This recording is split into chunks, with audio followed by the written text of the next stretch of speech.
समोरचं काय बरं कधी उघडल म्हणजे फवारणीसाठी काही शेतकऱ्यांना फवारणीसाठी वेळ पाहिजे होता. शेतकऱ्याला काय करा. हा हा. हॅलो. हा बोला ना सर.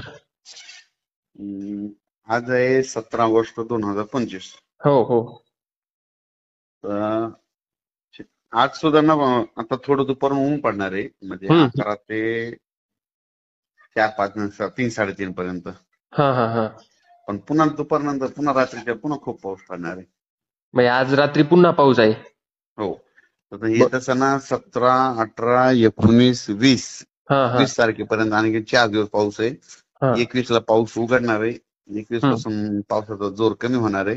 हो. मग 21 तारखेपासून 21 ऑगस्ट 22, 23, 24, 25 पर्यंत फवारण्या करून घ्या, खतं घालून घ्या. कापसामध्ये पाणी साचलं असेल तर त्याच्यामध्ये काय करा, हम्म सुपर फॉस्फेट फेका, ते रान लवकर हडकून जातं. हम्म. सोयाबीन मध्ये पाणी साचलं असेल तर सुपर फॉस्फेट फेकलं ना, लगेच सोयाबीनला पाणी उतरून जातंय आणि हम्म. आता भविष्यामध्ये उतार वाढतोय त्या पिकाचा. हो हो. आणि आणि सर तुम्ही सांगितलं त्याप्रमाणे म्हणजे ढगफुटी सदृश्य पण पाऊस झाला काही काही भागात. म्हणजे आमच्याच आणखीन आणखीन आता काय होणार, आणखीन ह्या 4 दिवसात प्रत्येक जिल्ह्यास हा. रात्रीच्याला समजा उदाहरणार्थ तुमच्या हिंगोली जिल्ह्याचा नंबर, हो. मध्यरात्री लगेच दुसरा जिल्हा, हा हा हा. पहाटे पहाटे तिसरा जिल्हा, पुन्हा सकाळी चौथा जिल्हा, असं दररोज म्हणजे आणखी 20 तारखेपर्यंत असाच पाऊस पडणार आहे.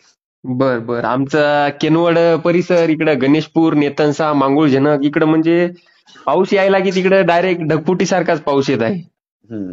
हा आज पण तसंच येणार, आणखीन येणार आहे. 20 तारखे मी म्हटलं होतं ना, चौदा हा हा. पर्यंत काम आटपून घ्या, आधीच सांगितलं हो होतं शेतकऱ्यांना. हो. तुम्ही मागच्या अंदाजात सांगितलं होतं सर. हो, 14 पर्यंत काम करून घ्या. बर. हो. ठीक आहे सर. थँक्यू.